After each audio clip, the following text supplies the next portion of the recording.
అందరికీ నా విప్లవ అభినందనలు తెలియజేస్తున్నాను. ఈరోజు ఈ వర్గీకరణ విషయంలో తెలంగాణ రాష్ట్రంలో ఉన్నటువంటి కొంతమంది కుహూన మేధావులు, సోకాల్డ్ మేధావులు మరి నిన్నగాక మొన్న మీడియా సమావేశాన్ని ఏర్పాటు చేసి ఈ మీడియా సమావేశంలో ఈ కుహూన మేధావుల్లో ఈ విఠలరావు గారు ఒకడు, నేను సీనియర్ జర్నలిస్ట్ని, నేను సామాజిక కార్యకర్తని, నేను జర్నలిజంలో పిహెచ్డీ చేశానని చెప్పి సొల్లు గార్చుకునేటటువంటి విఠలరావు గారు నిన్న వీళ్ళు మాట్లాడతారు. ఇక్కడ 30 సంవత్సరాల నుంచి మరి ఈ వీరోచిత పోరాటం వర్గీకరణ మీద చేస్తున్నటువంటి మందకృష్ణ పోరాటము, ఇది వర్గీకరణ పోరాటము న్యాయబద్ధమైంది, చట్టబద్ధమైంది, రాజ్యాంగబద్ధమైంది, మరి హేతుబద్ధమైంది అని మాట్లాడతారు. మీ అందరు గమనించాలా, ఈ కుహూన సోకాల్డ్ మేధావులు అనేటువంటి వారు వాస్తవంగా మేధావులు అనేటటువంటి వారు మరి మేము మేధావులం అని చెప్పుకోరు. మీ వాటికి మీరు మేధావులు అని చెప్పుకుంటే అది సబబు కాదు. మేధావులుగా ప్రజలు గుర్తించాలా, మరి ప్రొఫెసర్లుగా మరి ప్రభుత్వం గుర్తించాలా. మా పాటికి మేమే మేధావులం అని చెప్పుకొని మీడియా సమావేశాలు పెట్టి ఈ మందకృష్ణ ఇచ్చేటటువంటి డబ్బులతోటి ఈ మీడియా సమావేశాల్లో మీరు వారికి మద్దతుగా మాట్లాడిపోవటం కాదు.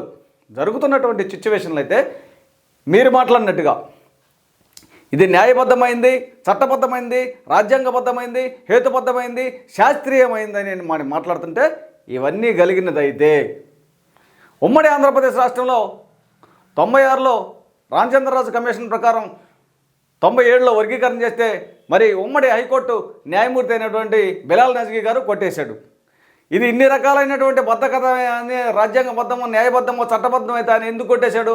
ఆ తర్వాత మళ్ళా 2000లో చంద్రబాబు నాయుడు గారు వర్గీకరణ చేస్తే 2004లో మన దేశంలో అత్యున్నతమైన న్యాయస్థానం అయినటువంటి సుప్రీంకోర్టు మరి 5 సభ్యులతో కూడినటువంటి ధర్మాసనం కొట్టివేసింది. వీళ్ళు కూడా మరి అన్యాయంగా కొట్టేశారా?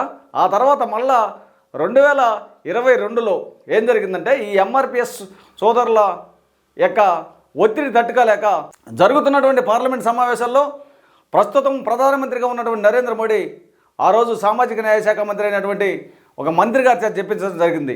వర్గీకరణ జరగాలంటే ఈ దేశంలో ఉన్నటువంటి 29 రాష్ట్రాల్లో 1/3 రాష్ట్రాలు ఆమోదం తెలియజేయాలా. అప్పుడు ఆర్టికల్ 341 సవరించుకొని పార్లమెంట్లో బిల్లు పెట్టుకొని అప్పుడు మాత్రమే చేయగలుగుతాము. కాబట్టి ఇప్పుడు వర్గీకరణ చేయడానికి వీలు పడదని చెప్పడం కూడా జరిగింది. ఇది కూడా గమనించాలి. ఆ తర్వాత 2004లో ఉమ్మడి ఆంధ్రప్రదేశ్ రాష్ట్రంలో అప్పుడు ముఖ్యమంత్రిగా ఉన్నటువంటి రాజశేఖర రెడ్డి మళ్ళా ఈ ఎంఆర్పిఎస్ సోదరుల ఒత్తిడి తట్టుకోలేక ఉషా మెహ్రా కమిషన్ను కూడా వేయించాడు. ఈ ఉషా మెహ్రా కమిషన్ను కూడా మళ్ళా నేషనల్ ఎస్సీ కమిషను మరి రద్దు చేయడం జరిగింది. కాబట్టి ఇన్ని రకాలుగా ఒకసారి high court, supreme court, national SC commission మరి పార్లమెంట్లో స్వయాన ప్రధానమంత్రి చెప్పించాడు. ఇది పార్లమెంట్లో బిల్లు కావాలంటే న్యాయబద్ధంగా, చట్టబద్ధంగా, రాజ్యాంగబద్ధంగా, శాస్త్రీయంగా, హేతుబద్ధంగా జరగాలంటే ఖచ్చితంగా 1/3 రాష్ట్రాలు ఈ దేశంలో ఉన్నటువంటి రాష్ట్రాలు ఆమోదం తెలియజేయాలా. అప్పుడు మాత్రమే వర్గీకరణ రాజ్యాంగపరంగా చేయడానికి వీలు పడుతుందని చెప్పి తెట్టతేలగా చెప్పడం జరిగింది. ఇవన్నీ తెలుసుండి కూడా ఈ సోకాల్డ్ కుహూన మరి మేధావులు అని చెప్పుకునేటటువంటి కుహూన గాళ్ళు ఇది రాజ్యాంగబద్ధమో, ఇది హేతుబద్ధమో, ఇది శాస్త్రీయమో అని వీళ్ళు నోరులోనే మాకేదో నోరులోని మేము మేధావులు ప్రొఫెసర్లుగా చేస్తున్నాము, పిహెచ్డీలు చేస్తున్నాము అని చెప్పుకొని ఈ యొక్క మందకృష్ణ ఒత్తిడికి తట్టుకోలేక తలొగ్గి మరి ఆయన ఇచ్చేటటువంటి డబ్బులు తీసుకొని మీడియా సమావేశాలు ఏర్పాటు చేసి చెప్తారు. ఈ హైకోర్టు న్యాయమూర్తులు కానీ మరి ఆ రోజు 2004లో సుప్రీంకోర్టులో ఉన్నటువంటి 5 సభ్యులతో కూడినటువంటి ధర్మాసనంలో ఉన్నటువంటి 5 సభ్యులు కానీ మరి పార్లమెంట్లో స్వయాన ప్రధానమంత్రి మంత్రి గారితో చెప్పించినటువంటి విషయం కానీ మరి వీళ్ళందరూ అబద్ధమా?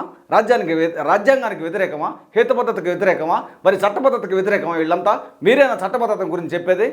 కాబట్టి ఈ మాట్లాడేటటువంటి సోకాల్డ్ కుహూన మేధావులకి ఒకటే తెలియజేస్తున్నాను. ఇప్పుడు నిన్న వాడు మాట్లాడుతూ చెప్తాడు, వీడు విఠలరావు గారు, నేను నాతోటి డిబేట్కి ఎవరైనా రావచ్చు, ఈ విషయంలో మందకృష్ణ అన్నకి నేను సపోర్ట్గా ఉన్నాను, ఈయన చేసేటటువంటి పోరాటము మరి ఖచ్చితంగా న్యాయమైనదేను, దీన్ని గురించి విశ్లేషించమని మరి సోషలిస్టులకు పంపాడంటే శాస్త్రజ్ఞులకి, బెంగళూరులో శాస్త్రజ్ఞులు, ఢిల్లీలో శాస్త్రజ్ఞులు, ఈ దేశంలోనే కాకుండా ప్రపంచంలో ఉన్నటువంటి అనేక మంది శాస్త్రజ్ఞులకి ఈ విషయాన్ని పరిశోధన చేయమని పంపాడంట.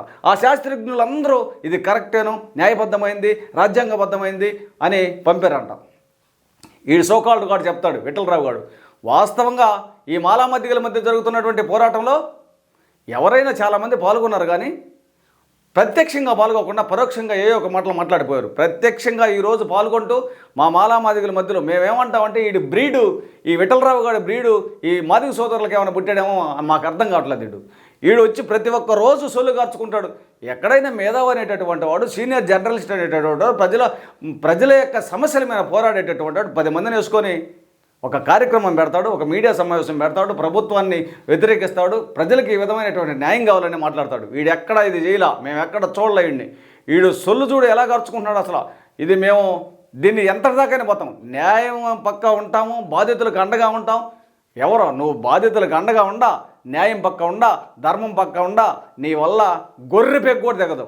ఇది తెలుసుకోవాలా. కాబట్టి ఈ సోకాల్డ్ కుహూనా మేధావులు మాట్లాడేటటువంటి మాటలను ఖచ్చితంగా మన మాలలందరూ వ్యతిరేకించాలా, వీరికి కౌంటర్లు వేయాలా, మరి ప్రతి విమర్శలు చేయాలని. అంతేకాకుండా మా మాలను అనేక రకమైనటువంటి మాటలతోటి మాట్లాడినటువంటి విఠలరావు గారు, కొంతమంది మేధావులు మేము మనవాదులం అని, ఆ తర్వాత మాఫియా అని, డాన్లని, ఈ విధంగా స్మగ్లర్లని, రాజ్యాంగ వ్యతిరేక శక్తులని ఇష్టానుసారంగా మాట్లాడాడు. ఈ అన్నీ రికార్డ్ అయ్యి ఉండి మేము గతంలో నేషనల్ SC/ST కమిషన్ కూడా రాయడం జరిగింది ఈ విఠలరావు గారి మీద. వీడి నోటికి తాళం పడిందాకా ఖబర్దార్ విఠలరావుగా నీకు త్వరలో న్యాయబద్ధంగా, చట్టబద్ధంగా, ధర్మబద్ధంగా కోర్టుకు ఈడుస్తామని మాల మహానాడు తరపున హెచ్చరిస్తున్నాను.